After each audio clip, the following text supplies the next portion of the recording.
Welcome back to Kings of the North. We are here at Big Ten Media Days. Doug Lesmerises and Bill Landis. Day one on Tuesday. And we have a bunch of good interviews coming your way that we got here at Big Ten Media Days. On this show, you will hear Ohio State head coach Ryan Day. You will hear Purdue head coach Ryan Walters. Then Rutgers head coach Greg Schiano. We'll take a little break. We'll come back with Jack Nelson, the great offensive tackle from the University of Wisconsin. And then two really fun Illinois defensive players, Seth Coleman and Gabe Jacas, will join us here on Kings of the North. Thanks to all those guys for agreeing to sit down with us, Bill. Ryan Walters, we talked about the fact that Purdue was picked last in the KOTN preseason poll, and I invited him to punch me in the face about it. I was going to say, did he hold you personally responsible for that? He did, which is fair. Fair, yeah. So I think it's one of those, as I said to Ryan, and you'll see in the interview, you can't prove the doubters wrong if you don't have the doubters. Correct. So we gave him doubters. He should thank you. I mean, I wasn't going to tell him that.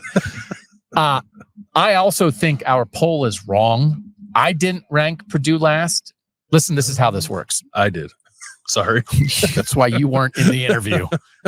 I was like, hey, Ryan, you want to come over and talk about how like our poll had you last, but I didn't have you last. I think you're going to be better. So then it's like, you got to get people to come talk to you. Yeah. So, but I actually think that and you'll see that I actually think Purdue has a shot in year two with Ryan Walters. Like, you get to establish your identity more. They were active in the portal, 37 new players he talked about, right? They didn't sit back and just assume they were going to get better. I also kind of believe that I think Hudson Card could make a little bit of a jump. Yeah. So I actually think Purdue has some potential, but you'll see that in the interview. But you are officially among the doubters. Well, yes, but I mean, I can see your path too. I said when we did our poll reveal show that I it was 5 teams at 2-7. So Purdue was one of them. Oh, that's not that bad. So they weren't, I guess I had to put somebody in the last slot, and I think I did put Purdue in the last slot, but they could have been in the 14th slot. So what we would have said to Ryan is Bill had you tied for 14th, which is pretty good. That's correct. Yeah, the 14th best team in the league. Yeah. I did.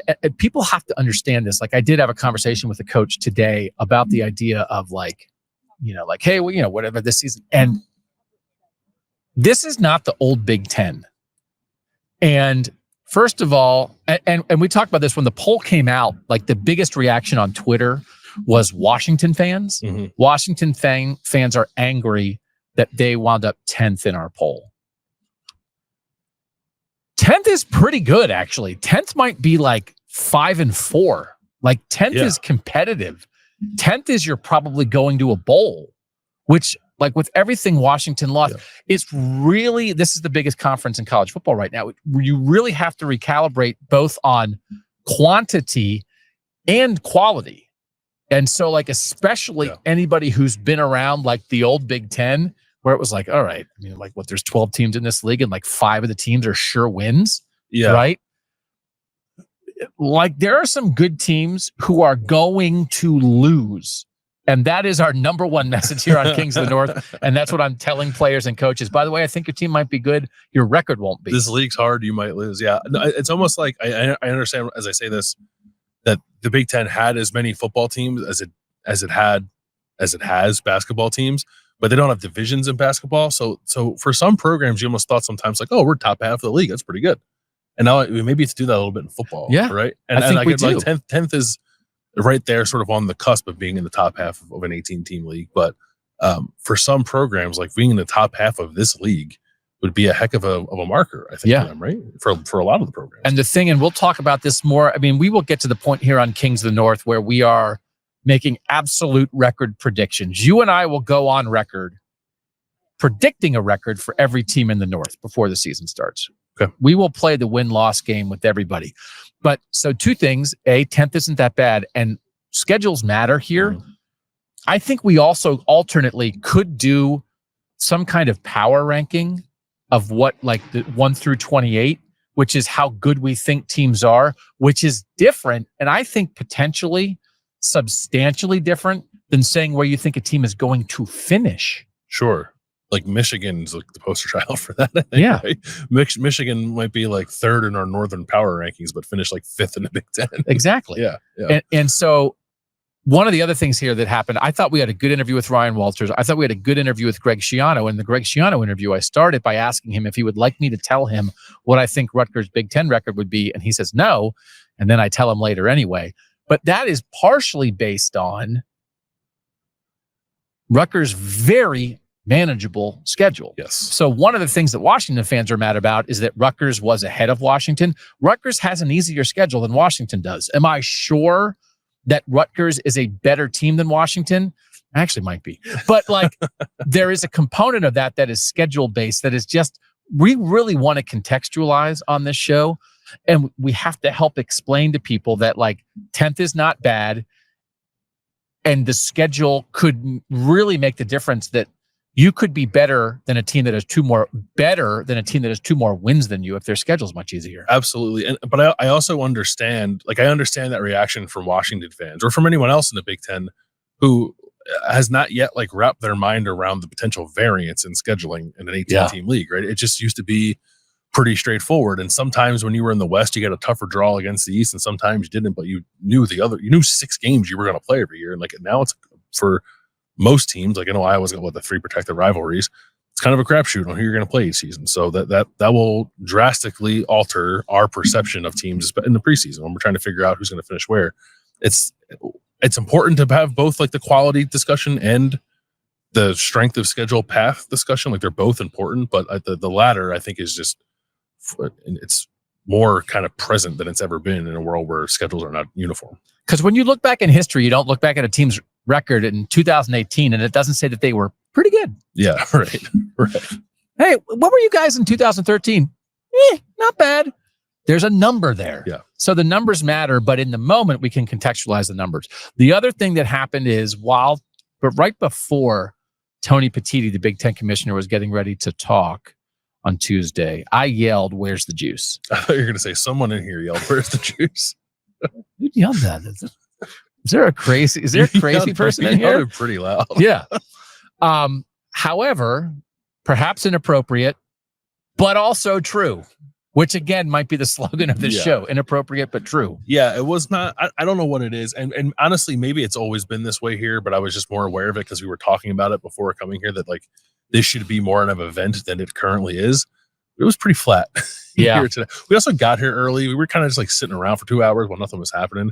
Maybe if we had walked in 10 minutes before Tony Petitti's press conference, we wouldn't have felt that way. So I will say, I was at Big 12 Media Days and they had all the mascots there. And they had cheerleaders there and they had Vegas showgirls there. And when you go to a Media Days and they have mascots, you can think to yourself, why are there mascots here? But then when you come to a Media Days and there's no mascots, you think to yourself, where are the mascots?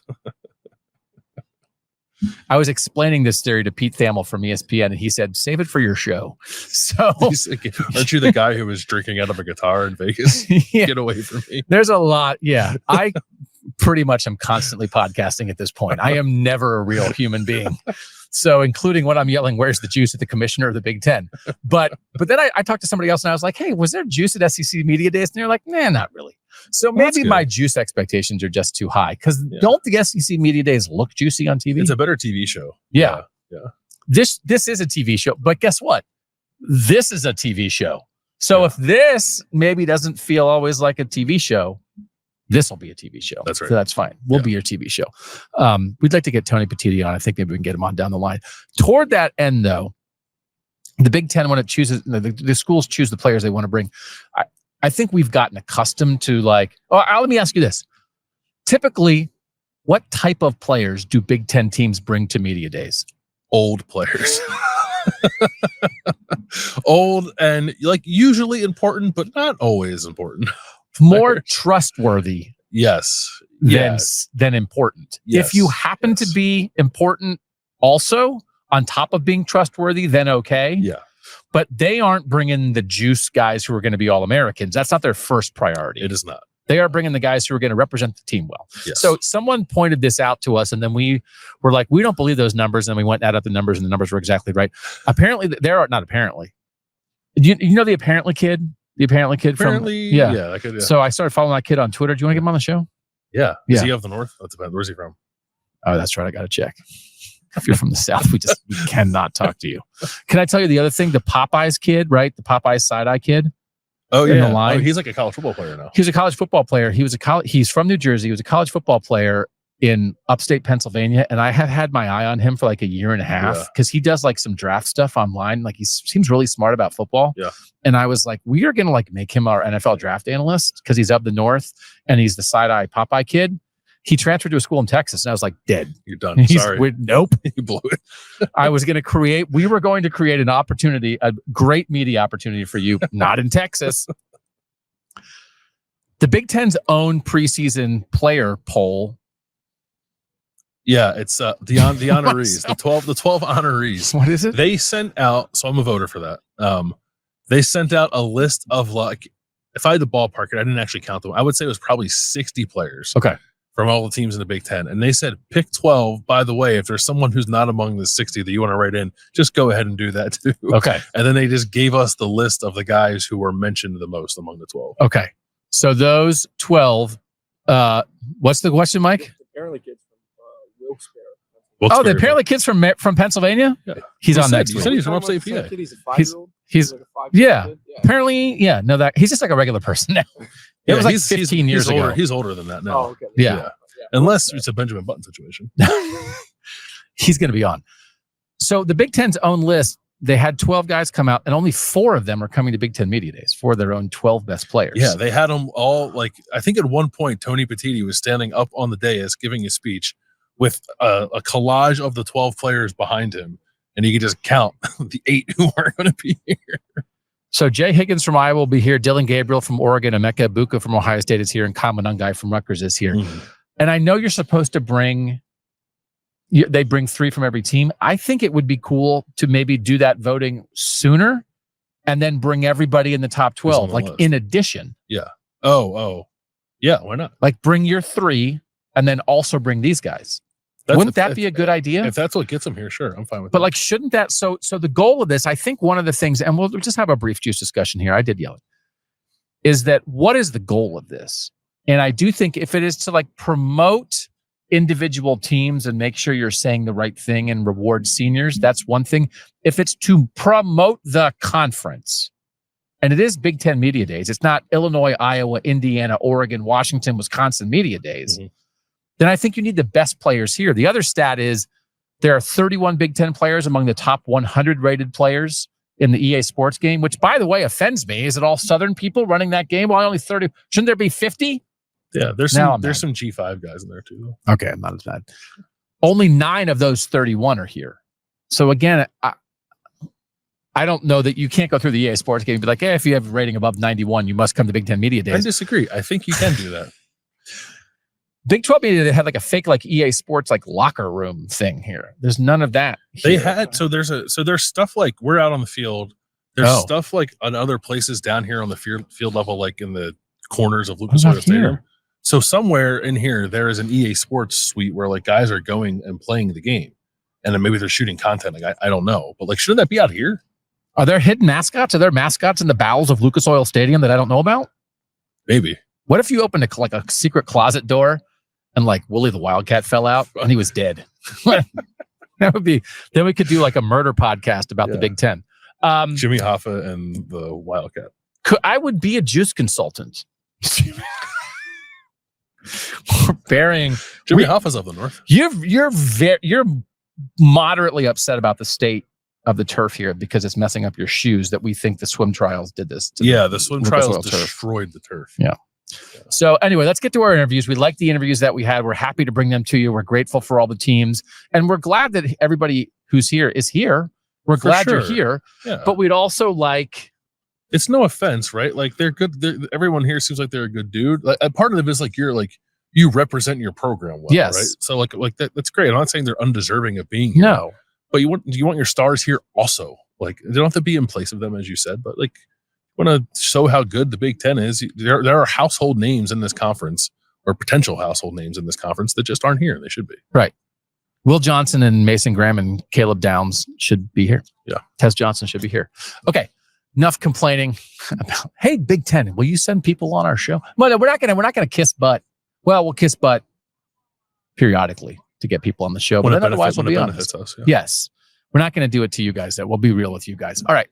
Ryan Day first, and then we're just going to run through interviews. Ryan Day, Ryan Walters, Greg Schiano, Jack Nelson, Seth Coleman, Gabe Jacas, all here on Kings of the North.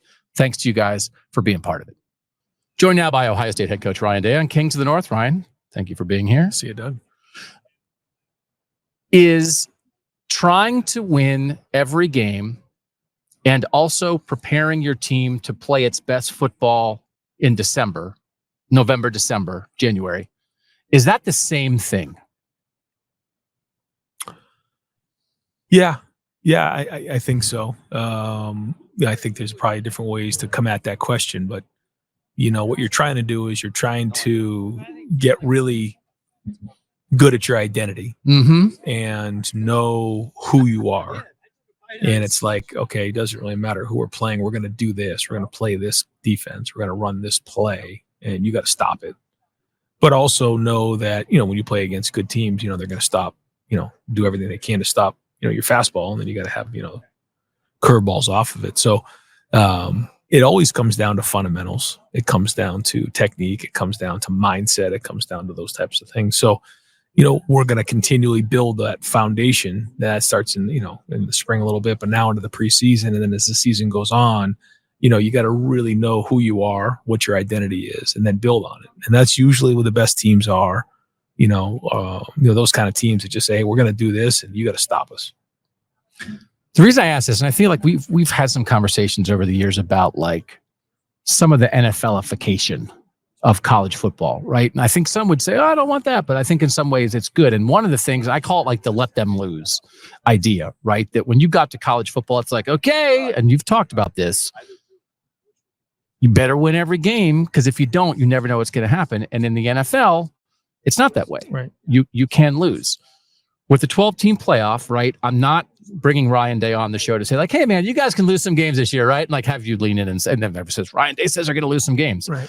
But I'm just like, is there any twist of the thinking like at all? I think it's good for 19 and 20-year-olds to not think a single loss ruins your whole season. I think for mental health, I think for living your life, it's a good thing. But does it shift anything for a coach?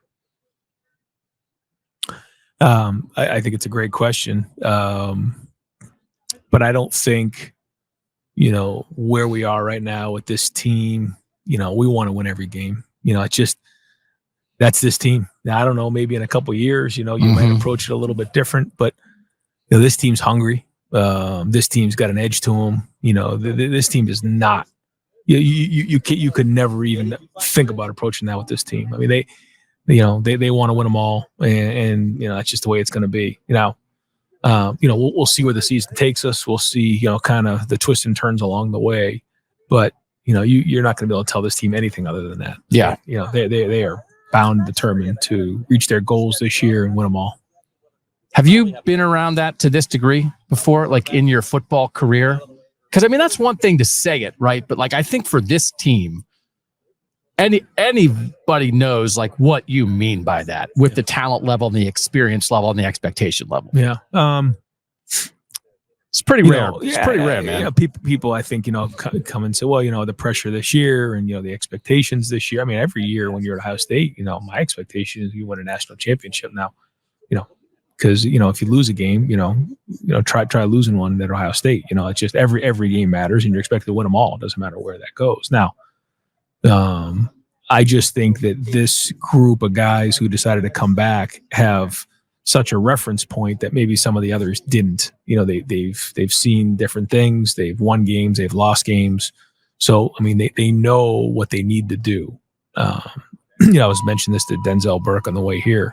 When you're a freshman or sophomore, when you enter preseason camp, you're sort of just surviving. Like, you just got to get through this month. And not when you're a senior. When you're a senior, like, exactly what to expect. You're preparing yourself for the game. You know what you need to do to get yourself ready to play in the games and what you need to do to play in those big games and the type of guys that are coming down the road and all these things that when you're young, you don't have. Yeah.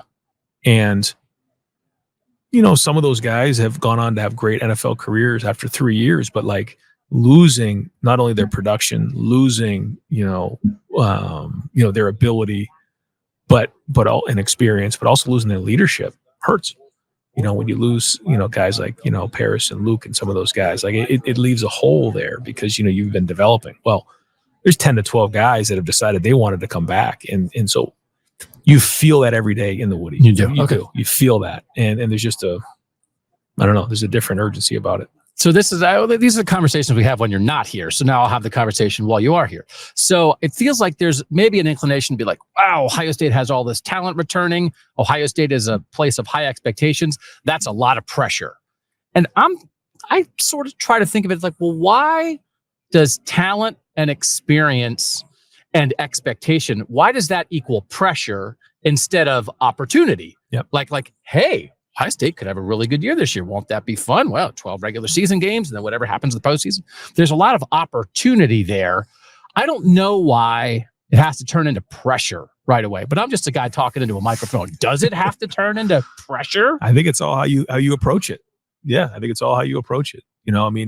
Is this an opportunity? This is an unbelievable opportunity, and it's exactly, like I've said it before, pressure is a privilege. Like you have a privilege to coach this team. We've worked hard to put this team together, the development over those years and, adding these pieces in and support that we've received from the community. So how many opportunities you have with a team like this to go, do something special. But there's a lot of things in today's day and age. Everyone's got a podcast, everyone's got a social media, so people come at you from different angles. Yeah. And it's about where you want to focus your attention. And, for our guys, we've got to do a great job of, getting rid of all the noise and think about, our team. But certainly when you think about the possibilities and the opportunity, like that's a whole different approach than, like you said, well, there's so much pressure on this team to reach the goals.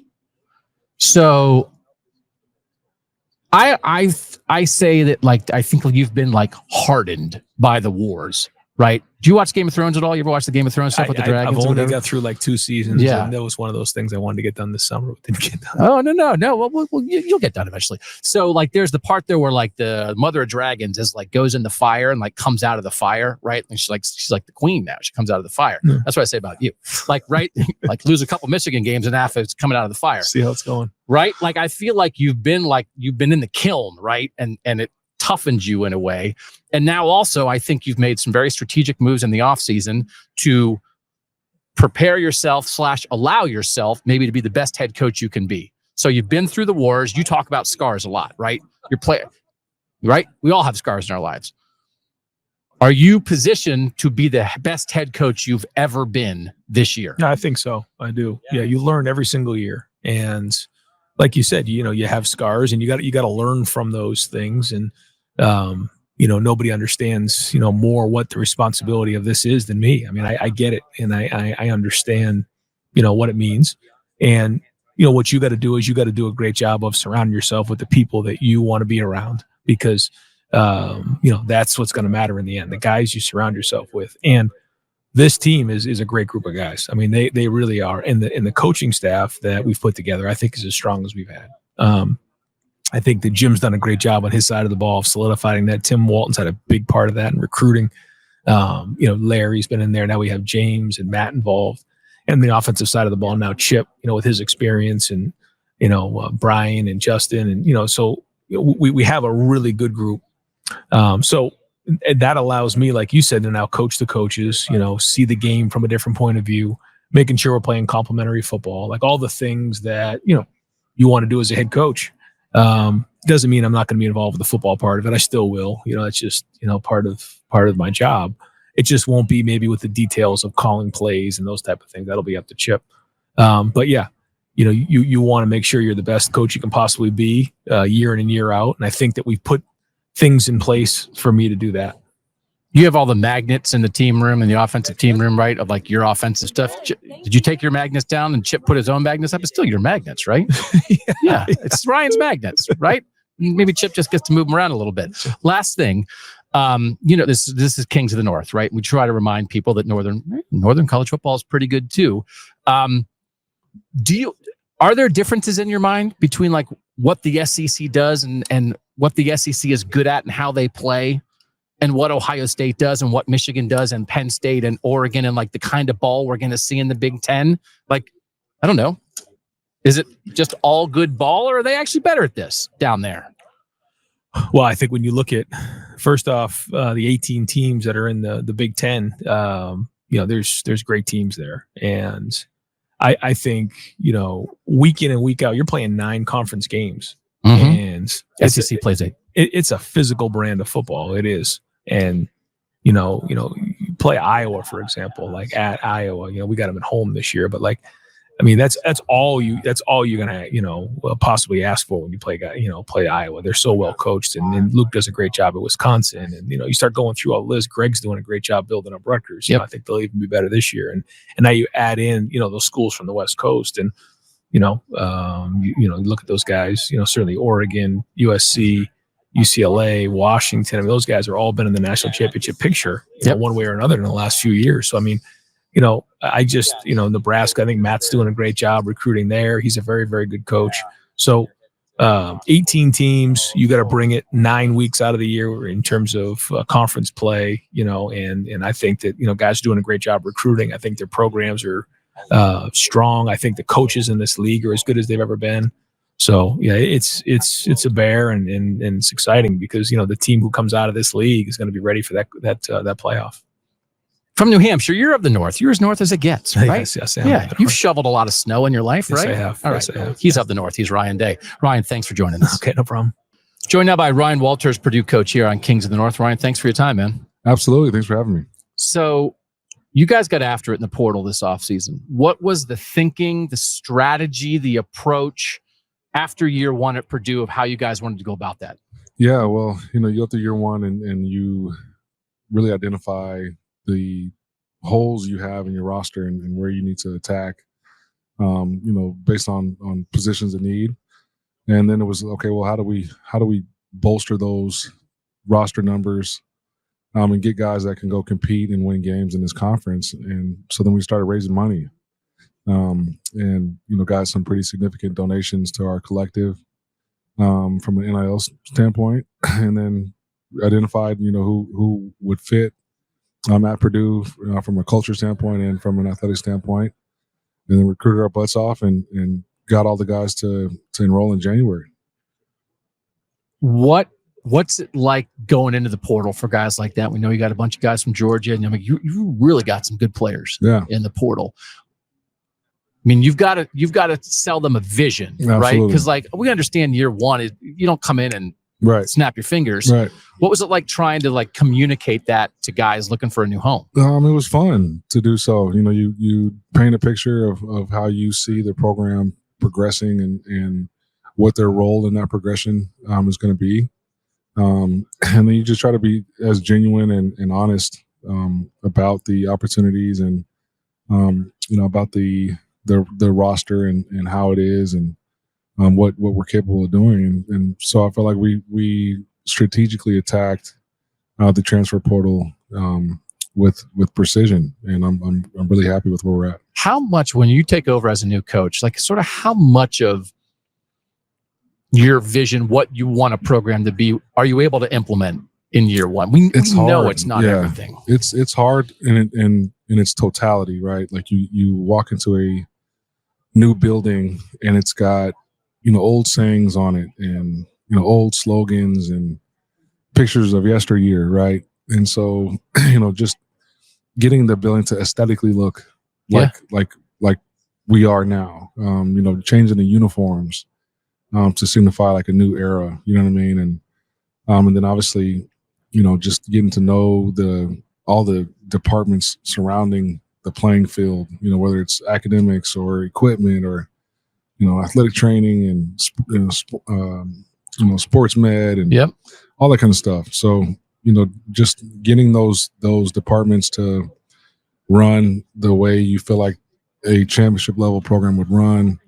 And then now trying to get the football to look like a championship level football. That takes time, but I like where we're at in the track we're on.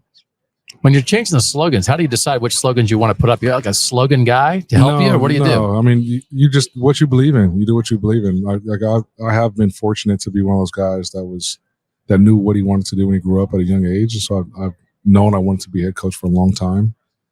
So I've been preparing for this moment for years, and so it wasn't like I killed the interview and got the job and like it's okay. Oh shit! Now I got excuse my language, but oh crap! I gotta figure it out. You know what I mean? It was more got the job and now let's go execute the plan. And so that's what we're in the process of doing. When did you start thinking about the real implementation of being a head coach? Like how young were you when you really started? Right, you had a binder, right? What do you have? A file on your computer? Yeah. You had stuff, right? Yeah. I honestly, I started thinking about it when I was 22.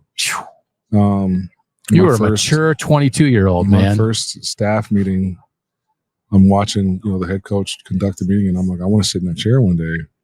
And so the moves I've made have been strategic in my career with that thought in mind.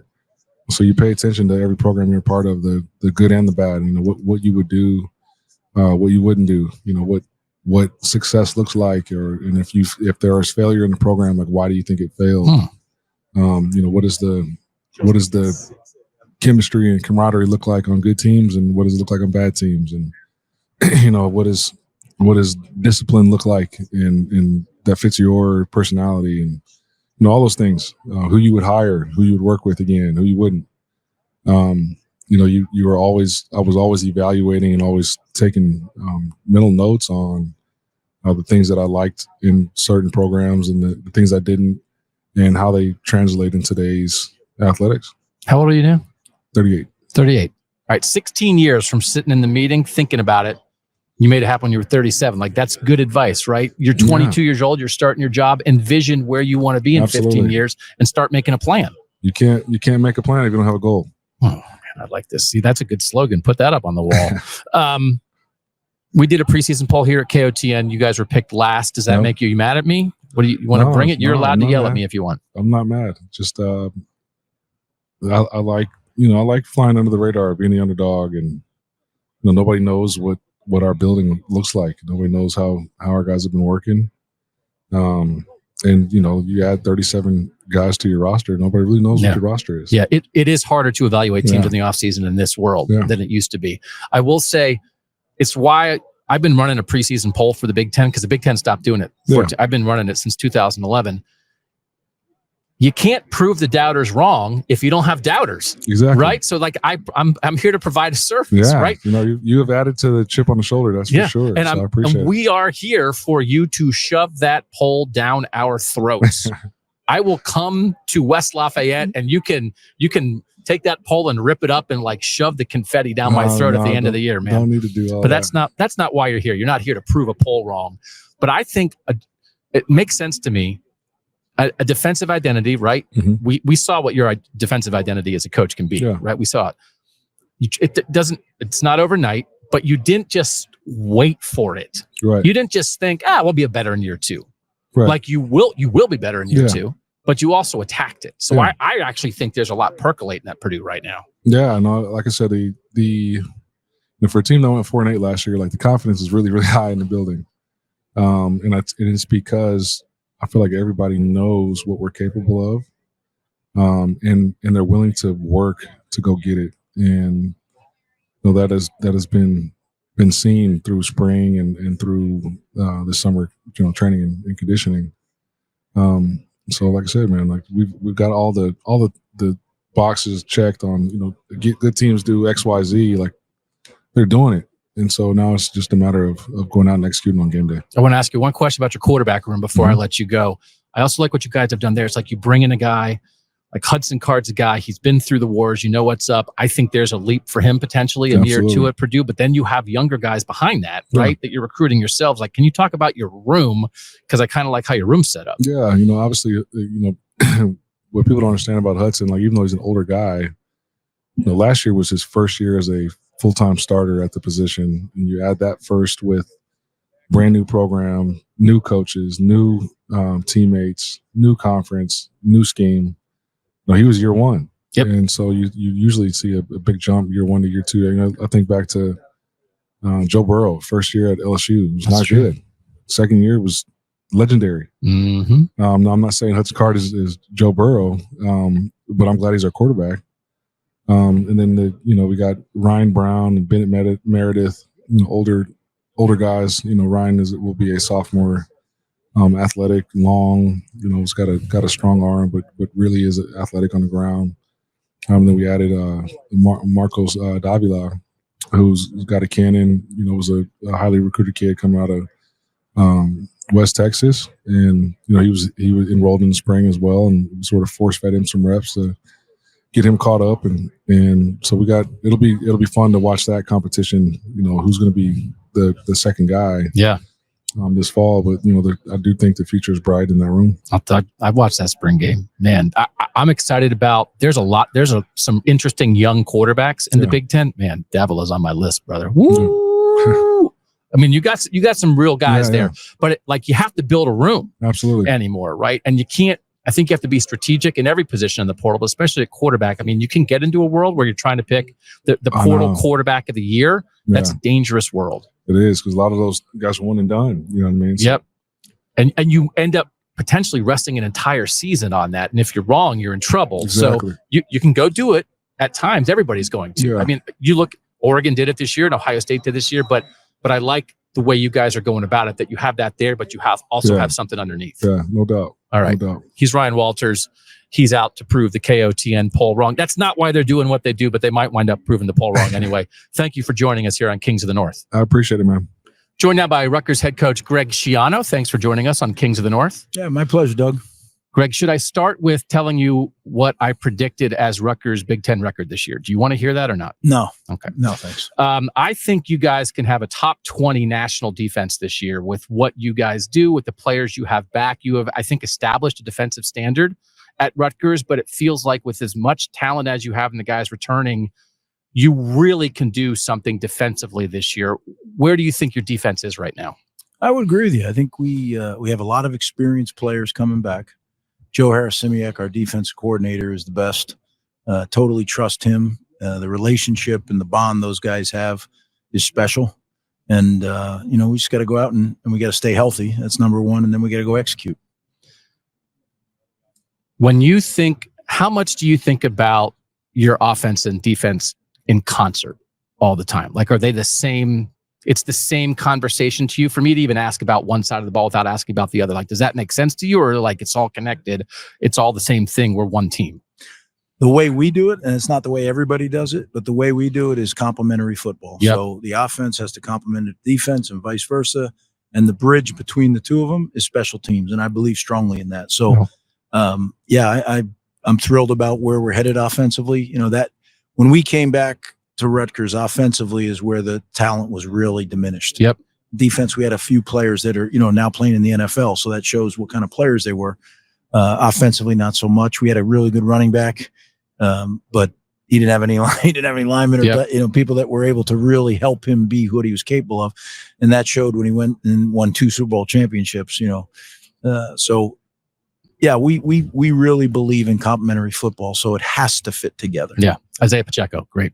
Isaiah Pacheco, you got it. Yeah. That guy's good. So when you think about a back like Kyle Monangai, who, by the way, in the preseason poll that we conducted here for the Big Ten, I voted him as the preseason offensive player of the year on my ballot with what Kyle has done and I think what Kyle can do.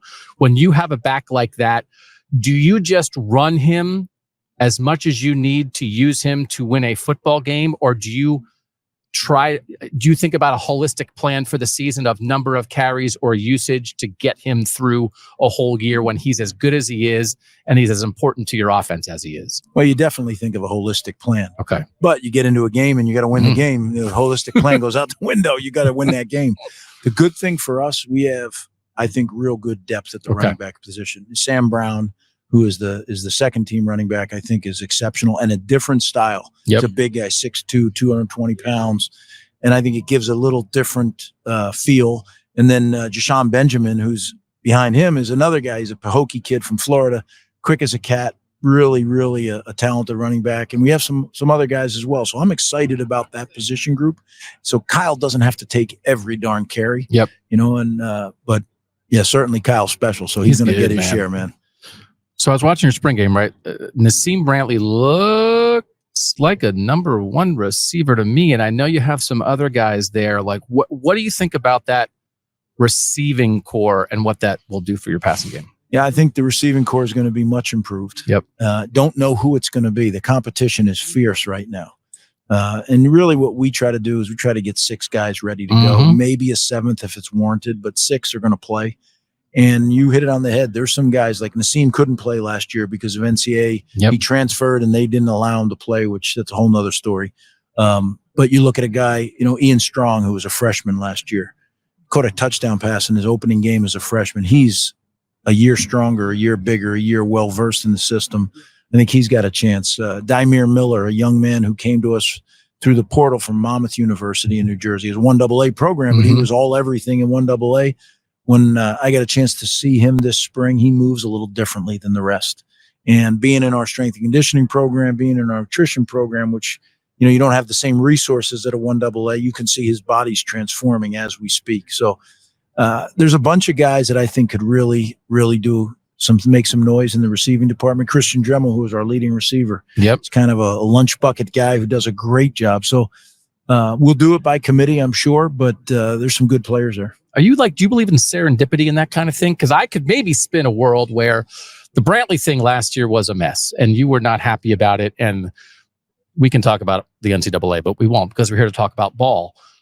But the result is Brantley's here now with a team with Coleman guys back and all these guys on defensive back. And you know what? If it doesn't go that way, maybe he's not do things happen sometimes that you're mad about in the moment and it actually kind of works out? No, I think we all know they do, right? I mean, and you're darn right. In the moment, you're really mad. I was really mad because I thought it could have been avoided.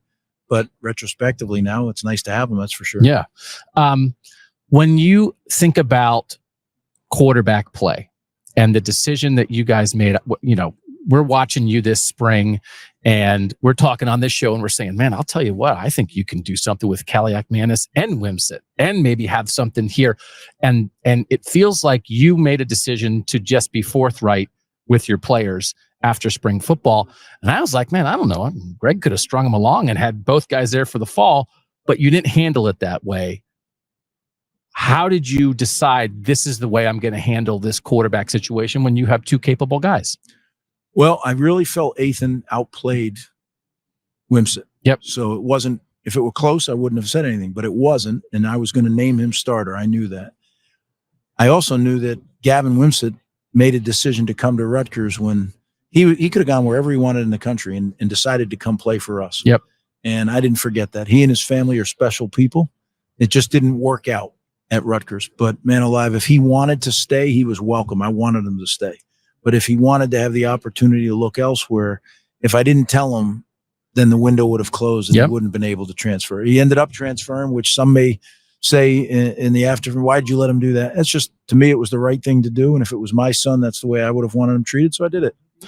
When you looked at what you guys did last year, did you just think to yourself, I'd like us to be able to throw the ball a little more consistently down the field?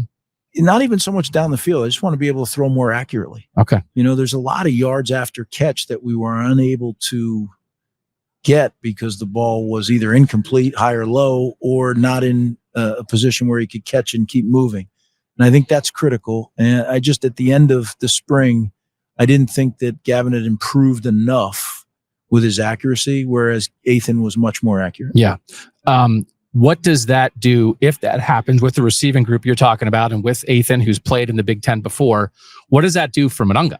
What does that do for the running game if that happens? Because he's been one of the best running backs around, maybe without defenses worrying about the passing game that much. Well, yeah, I would say 100% not that much, right? You mentioned the stat. We weren't very high ranked in yards, in passing yards. Yep. So what do people do? They start to crowd the box. So Kyle ran into disadvantaged box several times. Yep. And still found a way to make yardage. So hopefully if we can throw the ball with a little more efficiency, a little more effectiveness, that'll open up some more lanes for Kyle. I have used you. I had an interview with Bill O'Brien at Boston College. And I'd said this on the show, like, to me, what you are doing at Rutgers after a very successful coaching career, and to be at Rutgers now and make that decision and be there and have immense possibility at Rutgers, and the place very well. And I thought, Bill O'Brien had a great coaching career, and here he is at Boston College, and I think he really has 2 feet there, and maybe has a chance to really build something at Boston College. Like, how do you feel right now with where you've been, what you've done, and round 2 at Rutgers, where you guys are right now as a program, right? How good do you feel about where you are, where Rutgers is? I feel really fortunate. I feel blessed to be able to have the opportunity to be at Rutgers. It was my dream from 2002 on. I really felt like Rutgers belonged in the Big Ten. So that's all I did other than coach and recruit for our team was pursue an opportunity in the Big Ten. I think Jim Delaney was sick of seeing me at any event because I would come, Jim's a Jersey guy. I would badger him. Come on now, you got to give us a chance. I had people with senators. I had all our alums that could have any kind of impact. And to no avail. I left. One of the main reasons I left is I was afraid we were going to get left out of all the leagues. And, I learned a valuable lesson. When I left Rutgers, I ran from something, not to it. I didn't want to go to the NFL. People say, oh, you had to take the job. It's 1 of 32. I never had planned. I never prepared to be a head coach in the National Football League. It's the only thing in my life I never prepared for. And I ran from something instead of to something. And, the rest of the story, I got my rear end fired. So to have the opportunity to come back to really what was my dream job. I grew up in New Jersey. It's where I'm from. To be able to be the head coach of the State University of New Jersey and be in the Big Ten, that's a huge, I'd call it a huge opportunity and something I'm grateful for. If you had known for a fact, if it had been announced, Rutgers is going to the Big Ten or other, would you have stayed the whole time? Oh, yeah. I made the decision. I turned down I actually accepted the Michigan job for one night and then turned it back in the morning. And when I did that, we had built a house right next to campus. I said, I'm here for the rest of my career. And then things went haywire. The Big East fell apart. We were in the American Athletic Conference, no disrespect to the American, but after 11 years, that's not what I had stayed there to build, to be in that league. So, as fate would have it or whatever you call it, along comes the NFL and I had the opportunity and I took it. I'm not sorry about it. I think everything happens for a reason. Like you said, serendipity. I think that it all fits together. But to have the opportunity to be back at Rutgers and be able to build something that's more than just a job to me, right? It's something that's in my blood and in my family's blood. It's exciting. That's what changes programs, I think, when you have somebody who's has been through it, who knows it, who's 2 feet in and isn't looking for what's next. Because sometimes, right, if you're not Ohio State or Michigan or one of the 5-10 best jobs in the country, Kalen DeBoer just left Washington and go to Alabama, right? Washington had a great year, but puts them in a little bit of a tough spot.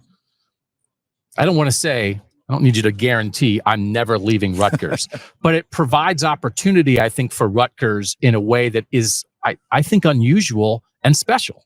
Yeah, I think in recruiting, players know this is it for me. I don't know how long it'll be, but when I'm done here, I'm done. So I'm excited about what we are building. I'm excited about how we've recruited the last few years, how we're recruiting now. Because at the end of the day, I don't go on rankings, but I do go on my feeling I have about each and every recruit we have. And I really feel good about the young men we've recruited. We have some really talented young players in the program. We have a bunch more coming. And most importantly, all those talented players I feel are cultural fits, guys that belong at our place. We're different. We're not going to be able to do it the way the Blue Bloods do. We have to do it a little bit differently, but it doesn't mean it can't be done. It's just being done differently. You have to get players from Florida and the South. Everybody in the North has to do that. We understand that. But you worked for Urban Meyer at Ohio State. Urban Meyer loved to say, make the great state of Ohio proud, right? He didn't want any high school player in Ohio that Ohio State wanted to leave Ohio. In my career, I've had a lot of conversations about Rutgers not keeping the best players in New Jersey home. And it feels like the tide is turning a little bit on that. We understand Bama and Georgia and Michigan and Ohio State and Penn State are still going to come in there. And there's a lot of great players. But there's a foundation there with New Jersey high school football. How do you feel about the way Rutgers right now is getting that message out to Jersey high school football players? It feels like maybe better than it's ever been done. Well, it certainly is very important to us, right? In our backyard, New Jersey and New York City, Long Island. That's like literally our backyard. But it's got to be the right players, Doug. It can't just be because they're from New Jersey. That doesn't work. They got to be a cultural fit for our program. And if they're not, I'd rather they go away somewhere else. It's not right. To me, it's all about fit. And at this age, at my stage in my career, I don't worry about rankings. I don't worry about all that stuff that some other coaches worry about. I worry about, is this guy going to be a great fit for our program? Is he a guy that's going to develop because he wants to be developed and then eventually be like the guys that I brought here today, right? There's 3 Jersey players today. Kyle Monungai, right? Muhammad Toure and Tyrene Powell, all 3 Jersey kids, all kids that really bleed Rutgers red. I mean, they die for that place. And that to me is what we need to have. We need to have the guys that want to be there and that believe in the things we believe in. I have you going 7-2 in the Big Ten. I know you didn't want to hear it. There's a lot of there. I have to say it. It's about having. I think you have an opportunity to really play complementary football. I mean, to me, when you think about the Big Ten and other people who say playing complementary football, you look at what Iowa's done with Kirk Ferentz and the success that they've had, and they've built a defensive foundation there, and they have great offensive linemen, and they have great tight ends on offense, right? And they have a way of doing things, and it works. Right. And so you're not trying to be anybody else. But when I think what your plan is and with what you're doing in recruiting and the energy that's behind the program right now, and it feels like you have buy-in there, I think Rutgers football's in a good spot, man. I appreciate it, Doug. But as you know, you're as good as today, right? So I'm going to go do it today. As I know, Greg doesn't care what a guy with a microphone says about football. So, we will be watching Rutgers football with great interest and curiosity this year, and we certainly appreciate you, Greg, joining us here on Kings of the North. No, thanks for having me, Doug. Appreciate it. Joined now by Jack Nelson, offensive tackle for the Wisconsin Badgers, one of the very, very best offensive tackles in the country. Jack, thank you for your time. Thanks for having me. All right, so you're from Wisconsin, right? Yep. From Wisconsin. Did Southern schools try to get you when you were being recruited? Well, it was my sophomore year, and I think Wisconsin offered me. And then like 7 days later, committed. And so, it kind of just stopped there. I didn't get, Michigan offered me, didn't really pay him any attention, but I got like the pamphlets and stuff. No kind of official offers or got some texts maybe. Look at you. You're a man of the North. Come on. They didn't even try because they knew they weren't going to get you. When you are a high school offensive lineman in the state of Wisconsin and with what Wisconsin's history is on the offensive line, like, is that a thing? Oh, absolutely. Absolutely. Yeah.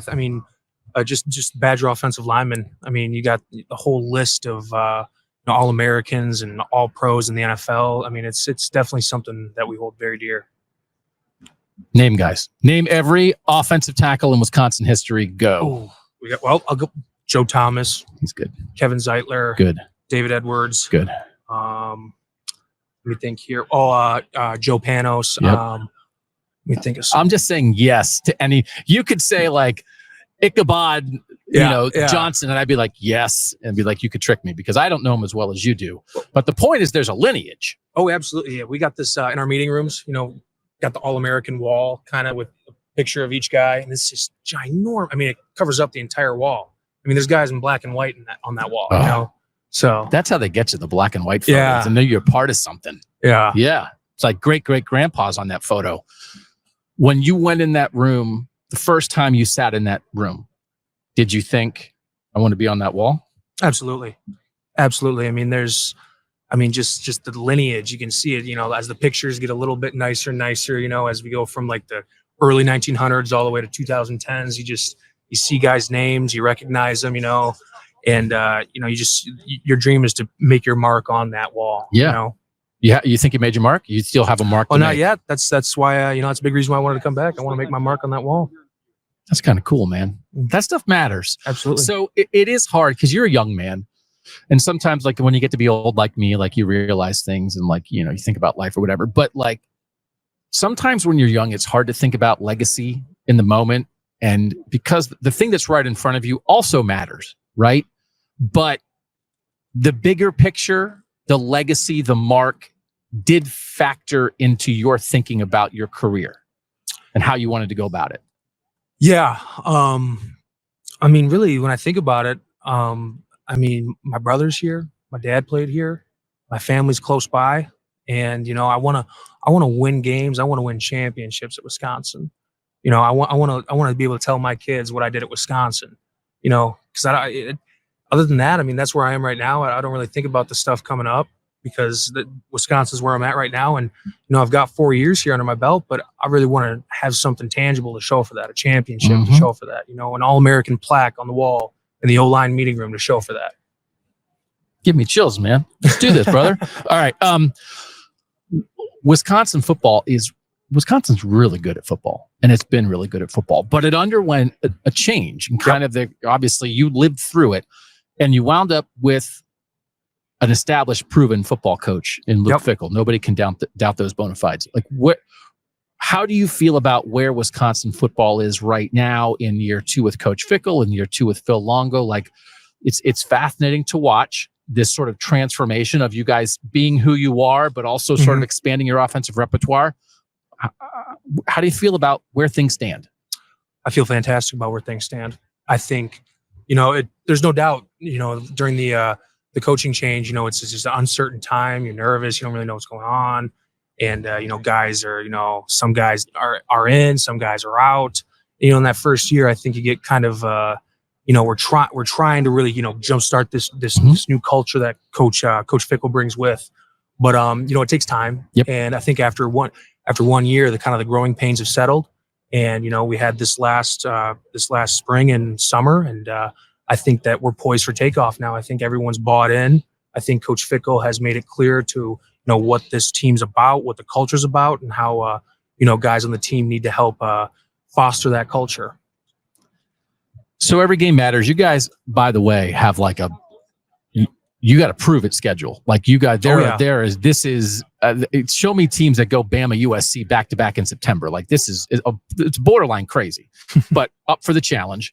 So I have to talk about the Bama game because it's exactly what we're about here at Kings of the North. It's like, we like to tell the South to cram it sometimes, just sports cram it, just for fun. Bama hasn't come north. I think it's it might be 07 against Penn State. They haven't played these games. They've always played these neutral site games. Like Nick Saban, I always called him a diabolical scheduling genius. It's like he'd go play the 19th ranked team in the country at a neutral site and beat them by 50. And it was like, Saban, I know what you're doing. But they've opened this up, right? So Bama's going to come to Ohio State. I think they have a thing. They're coming north. Bama in Camp Randall is going to be awesome. It's going to be amazing. Coach. I'm so excited. I'm so excited for this. What do you think the Badgers fans are going to be like for that game? Oh, I think you're talking about how you kind of just want to stick it to the South almost a little bit. I think that's felt in Madison. I'm going to have to say, I think the diehard fans in Camp Randall, I've got to assume they feel the same way. And they're going to show it. They're going to show it. I think it's going to be packed. It's going to be loud. It's going to be feisty, and I think it's going to be an awesome game. I would like to marshal the forces of the North need to be behind Wisconsin for this, because this is the thing. We all have our rivals, right? So it's like, you guys, you're playing Minnesota and you're playing Nebraska and Iowa, and you're not supposed, we get it. You guys don't like each other. But for that day, can't we all unite as the North and support the Badgers against these interlopers from the South? I completely agree. I think they should make a movie on this. Oh my gosh. We'll make a KOTN movie about it. This is what we're all about. We're super excited. And guess what? Bama's got some good dudes. Let's see what they do against this Wisconsin offensive line, right? You're right. Absolutely. I'm throwing down the gauntlet on behalf of Jack Nelson for that one. He's not talking trash about it. I am. Good luck this season. I'm going to comment. I'm going to ask Luke if I can come in that room someday, and then I'll be like, what's Jack? I was trying to envision Jack's in my head when when you're trying to have me listed. Yeah. He knows the wall. And then we'll say, Jack Nelson. I'll say, I talked to that guy. Jack Nelson, thank you for joining us here on Kings of the North. Thanks for having me. Joined now by Seth Coleman, outside linebacker from the Illinois Fighting Illini. Seth, you are from Florida. Yes, sir. Yes, sir. Melbourne, Florida. Did you look at any Southern schools when you were going through the recruiting process? For some reason, I didn't get recruited by any South. Southern schools, big Power 5 schools. I'm mostly my who I picked was between Utah, Baylor, and Illinois. Yeah. Okay. So do you have to, did you have to go through a process of all right, I'm going north, I'm going to dig in for this, or were you totally open to it? I was pretty open to it. I just wanted to play football and find somewhere to spend my college years at. So I was pretty open to the idea. Okay. Because the North, up here in the North, we got to go get some guys from Florida, right? Definitely. How can you not? You can't play good ball if you don't have some guys from Florida, right? The Florida boys, yeah. Yeah, you guys got a lot of the Florida guys, right? Yeah, Gabe, Pat, Okay. So, was there an adjustment? There's definitely an adjustment period, buying different clothes, because I always had shorts. Oh, yeah. No boots, no nothing like that. Snow and driving in it. I didn't know how to drive it. That was the hardest part. Because How are you now? Did you figure it out? I think I need a new car because like I got a rear wheel drive and like, I'm just starting to spin. No, It's you got to pretty tap tough. the brakes. You got to tap the brakes. exactly. You can't hit them hard. Exactly. Yeah. One of my Yeah. coaches told me that. Okay. See, we didn't know you have to have a snow driving class for the Florida guys when you come Exactly. up. That's because I do think like you have to be comfortable. I think like you have to feel good about where you are to play well. Right. So I think there are some guys who maybe when they come up, they don't ever totally get adjusted. You know, like they're homesick or whatever. But like you made the transition, you figured it out. Right. So my mom comes to every game. So I really wasn't that homesick. I got to see him on the weekend. So it really made it easier for me to have that transition. Okay. You know what we should do? We should start a boot fund, though. We will start a Kings of the North boot fund for all you guys who are like in slides and shorts and stuff. And it's like your feet are cold and wet. Like you come out, you're wet, you're cold, out of the snow. Like it's crazy. Yeah. Okay. So we got you north. This is a crazy stat. You led the Power 5 in road sacks last year with 6. Is there something about the road that like turns you into a monster getting after the quarterback? I don't know. It's just something about that road, away road atmosphere. Like I just love it. Like feeding off the crowd, like their energy. Like it sometimes sounds crazy to say that because like the crowd's for them, but like I feed off that energy. I like home field advantage is a real thing, and like all the fans out there, everybody appreciates your home fans. It matters. But I think there are times when being on the road can almost give you an edge if you approach it the right way. Exactly. You agree with that? Yeah, I love like silencing the crowd. Like like when our defense silences the crowd, like that's what gives us that boost of confidence. You know what I mean? Yeah. So. And I think defense can really travel because sometimes, and this happens everywhere. Sometimes when you're home, if the crowd gets disappointed and that happens to you, like the visiting team silences your crowd, that can be a little bit of a letdown. But on the road, man, it's like you just feel like you're taking on the world. Exactly. You know? Exactly. So would you like to lead the nation in road sacks again this year? You think you can do it? I just like to be the best player I can be for my team, really and truly. And that's what I'm gonna go out there and do. I'm gonna go out there prepare like I prepare for every game, and like whatever statistic comes with it, like that's what's gonna happen. 10 sacks. How about 10 sacks? Can you get 10 sacks? That seems reasonable, right? That's a good number. Hey, whatever. It's like your whole answer is like, I don't want to put a number on it. Then I put a number on it. Where do you feel like this defense is? But I feel like I'm confident in this defense. I see like from top to bottom, I see the extra work that we do. I see all the work that happens between what you guys don't see, but what we see. Like I see all that extra work, and I know that we're gonna put on a good show for this season. Yeah.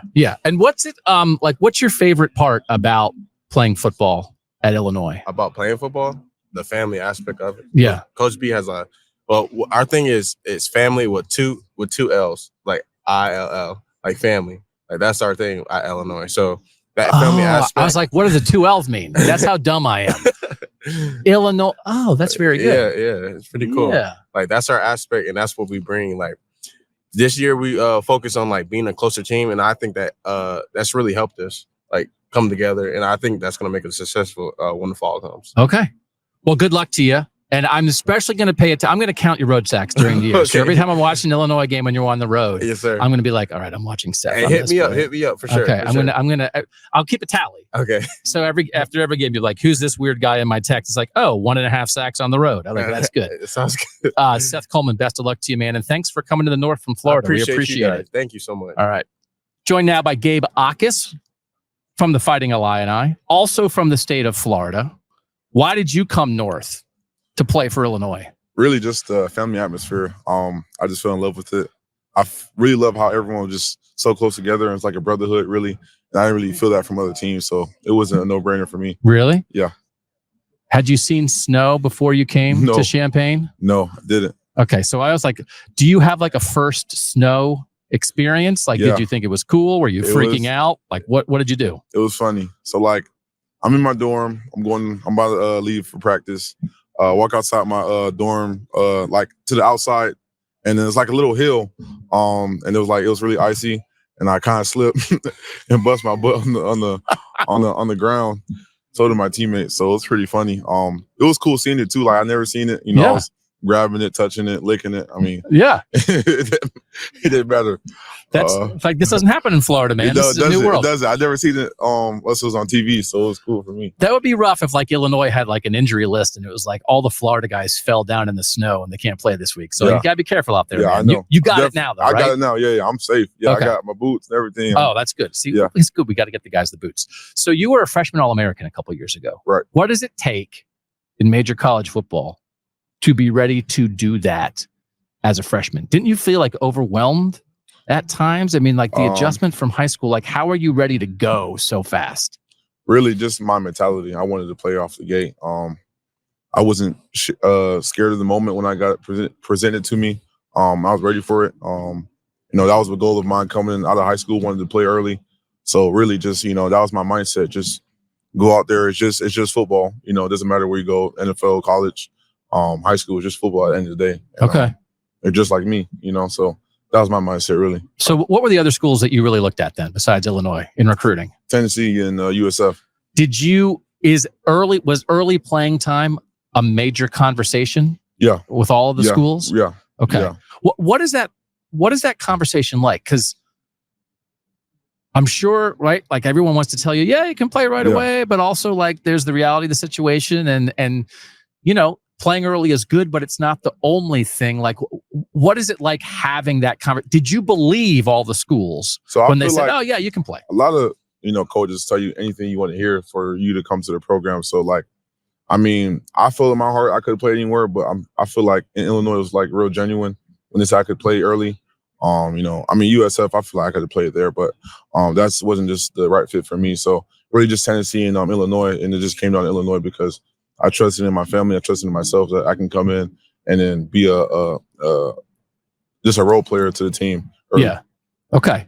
So you guys were 8-5 your freshman year, right? 5-7 last year. Right. That's not where Illinois football wants to be. No. What's it like in an off season, right? Like, 8-5 is a pretty good year. The Big Ten's tough. It's like you get to go to a bowl. To come off a 5-7 year, like what's the difference when you maybe felt good about a season and then maybe you have a season where it's like, man, we can be better than that? How does the off season feel different? Just approaching it differently. Like, everything you look back in our games last season, we lost a lot of close games. So the little details matter. Everything we do. So winter workouts or whether it be practice, it's always the little things that we can work on. And then we just harping on that, just little details matter. So everything we do and everything that we were preparing for is the little details. Yeah. What made you love football when you were a little guy? Just hitting people. I mean, that's really, really what it is, hitting people.